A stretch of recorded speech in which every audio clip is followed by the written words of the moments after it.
All right, welcome back. We got another training topic today. We're going to be covering saw operations. Our K14 and our chainsaw are going to be the two items that we're going to be covering today.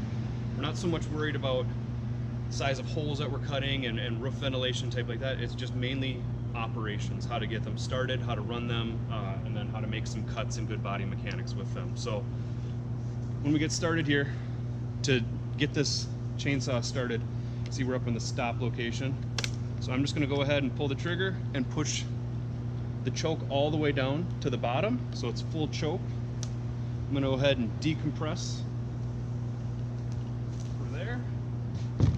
And a good way to get it started is I like to put my foot holding down that plate, my other hand holding right here. Gives me a nice surface. I'm just going to go ahead and pull.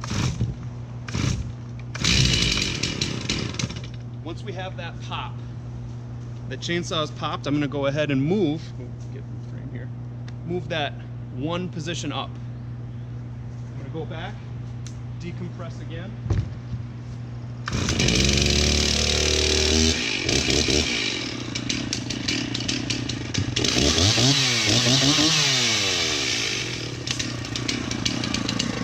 Once it's running, I like to check that the stop is working on there. Ensure that that works. Need to keep it running a little bit longer, make sure that we get it nice and hot, so when we go to use this, we know it's going to work for us. So that's just the very basic general how to get it started. We don't want to flood it. If you leave that choke all the way down and keep pulling to try to get it running, a lot of times what ends up happening is we end up flooding the chainsaw. So once we got that running, we just back up to turn it off. It's a very basic maneuver of it. All right, now what I want to talk about is how we position and operate the chainsaw for some of these cuts. Again, like I said, I'm not so worried about us making 4x4 hole cuts today. Today is not about that. It's about how do we hold and operate the chainsaw. So once I have the chainsaw running, I'm going to do that on the ground. Let's say we're bringing it up to a roof. Either we're going to ensure that while it's running, we still have the stop engaged so the chain can't move as it is brought up the ladder. Otherwise, you're going to get it up to a nice hot temperature, ensure that it's running well, shut it off, bring it up to the top, and then they'll have to start it again once they get to the roof. All depends on the scenario, the situation. Just ensure that we're either ensuring that the chain is in that stopped position or that we got it nice and hot before we go to operate it. Once we're ready to actually start doing our cuts, how we position ourselves with the chainsaw is going to be huge. We don't want to see any cuts like this while we're working ourselves towards our legs or anything like that. We don't want to be in the way of what we're working towards. Also, let's say I'm going to make cuts over here. I don't want to make a cut here and then step over here to make another cut. I always got to think about working my way back towards where I am. So if I'm going to make a cut that goes this way, position myself and make that cut so the chain is not in line with my body. So I've got good body mechanics. I work that. I'm going to find where that stud is right there, kind of go right up and over it, back down, and complete that cut. Same if I need to make that cut this way now. Change your body mechanics, make that cut this way. Practice using your opposite hand so you can make that cut like this. Always ensuring that we're not cutting towards ourselves, cutting like this. It's also a good idea to practice, on a knee. If we're going to cut, make sure it's like this, not like this. We don't want to cut towards ourselves. Really, the big goal for today is just practice making a couple cuts. One this direction, and then one in this direction. Keeping those good body mechanics and the chainsaw in the correct position. Once we're done making our cuts, we're going to go ahead and do some cleaning and maintenance, kind of like we did earlier in the year. We'll make sure we go through bar oils checked, we'll open this all up, clean it all out, ensure any debris has been removed, that the bar is nice and straight and lubricated. A big component that we need to ensure is that when the chain comes off, we put it back on and it's facing the right way. As you can see, these teeth kind of come to a point towards the top. So you always want the point to come towards the top and face in that direction on these chainsaw teeth. So always ensure that the chain's been put back on in the correct position. Fire it back up again, ensure that everything works. We got a good stop and this operates well for us. and then just ensure that we have good fuel and bar and chain oil in there as well. That's really the basic operations of the chainsaw. We'll give you an extra sheet of plywood, give everyone a couple chances to make a couple of those cuts using those good body mechanics, and trying it in some different configurations and ways of doing it. So not so worried about the holes or anything else, just making good cuts. The K14, we're gonna just focus on how do we start and operate this as well. It's good to know how to move the guard if we need to for different cutting positions. That guard can move. So just know how we're gonna be holding the saw and using it. Put the guard in the correct location. On this saw, we have run, half choke, and full choke. So we're gonna put it on full choke. Up here, there's a start position. So I'm gonna squeeze the trigger and pull that to the start position. When I let go, it should stay in that start position. Your decompression is right here. It was a good idea to push that down. And then we're gonna give 3 pushes on this little bulb right here to get some gas moving. Once that's been done, ensure that that stays in the start position. I'm gonna go ahead, I'm gonna set it down on the ground, grab it by the handle. I'm gonna grab my pull, and just pull it until I get that initial fire up. If it stays running, that's great. I'm just gonna start pulling the choke back. As it keeps running, keep bringing that choke all the way back to the full open position. And then on these K14s, it's a great idea to get them really nice and warm to ensure that they're running great.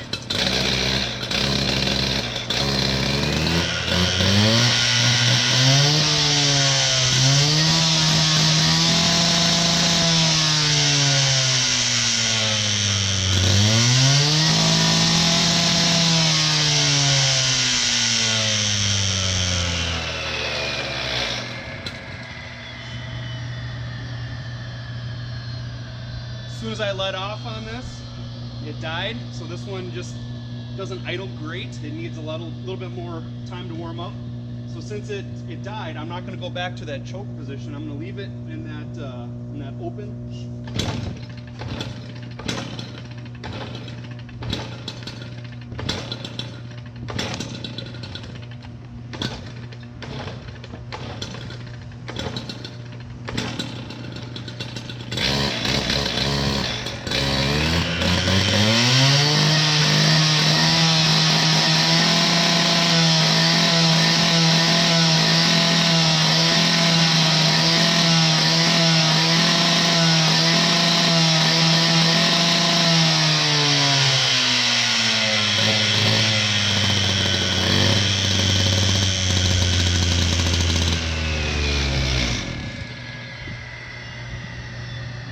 So I shut this down just so we can talk a little bit more. After that initial engine is popped and pulled over for me, even though it died, I'm not going back to a choked position. If I go to a choked position and try to start pulling again to get it to fire up, chances are I'm going to flood it. So once it's been kicked over and you do get that engine running, leave it in that open position. Otherwise we're going to end up flooding that saw. And I see that happen on scenes where we get it running and then it dies, and then we flip it back to that full choke position. You try to start pulling it again and then it just won't start unless because we're flooding the engine out. So that's really the very basic way on how to get the saw up and running. Ensure that we keep getting that throttle up to those high RPMs. Ensure we get that engine nice and warm so it wants to stay running for it. The next phase on our saw operation night is going to actually be cutting with the K14. All the stations are going to be given a garage door panel. Go ahead and secure that down to the same wood structure that we gave you for the chainsaws. Nail, screw, whatever it is you need to do to get that into that system so it stays nice and secure. Again, I'm not worried about us making triangle cuts and what we would typically do on garage doors. I just want to get us the opportunity to actually get these chainsaws up, or I'm sorry, the K14 up to a good high RPM, and then working on getting that saw to cut and work for us. So the big thing on cutting with the K14 is you're going to notice it's going to want to pull, and it's hard to move into different positions once it's running and that blade is fully spinning. So knowing how to operate it and hold it is going to be important. Also, it only cuts when we get it up at that really high RPM, so you can't push it in and then try to throttle. You got to throttle it up really high, and once it's throttled up and spinning at the highest RPM, then we slowly put that in and we keep that blade at a high RPM. If it starts to bog down, slow down, you need to kind of slow with how fast you're pulling or pushing that blade, because it's just going to slow it down to the point where it'll stop. You don't have to start over again. So it's all about getting that feel for what's the right speed to cut through our material. Another big component to this is on these garage doors, there's sheet metal on top. Some have sheet metal at a lower level, same with like an engine hood or any other material that we're cutting through. We're not trying to just get through the surface, we're trying to get through the whole material to open up and get down to the bottom part. So it's important that we're not just cutting that top layer, that we're actually plunging that saw all the way down as far as we can get it in there and cutting across and opening up that opening as much as we can. So the big thing for today is working on how to position ourselves. Again, we don't want to be trying to cut by our feet or anything like that. We want to let the saw do the work, good body mechanics.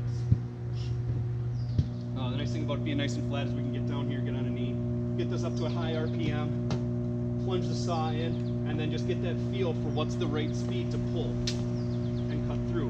Another position to try, get it up to that nice high RPM, and then also allow it to do its own pull as it pulls itself through, and finding that nice speed to make that cut. We're focusing on getting that good plunge, good high RPMs, and getting those cuts in there. Once you've done that, as long as you've got a nice clear open area, make sure your officers are watching. If you want to try to work on repositioning, trying it in different angles, like this position right here is great. If we have to do a high cut, is just kind of getting that positioned on your shoulder and making that cut. Obviously we don't have material up here to cut, but just working it up in that angle, feeling how that saw fits on there is going to be important in how to operate it.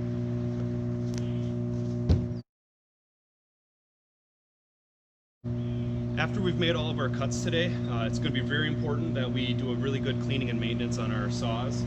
Ensure that they're put back on the trucks in good working order, all the fluids are full, blades are sharp, and that we're really ensuring that everything's put on correctly and cleaned out very well. Another thing for us to talk about is ensure that we have the right PPE while we're doing this drill as well.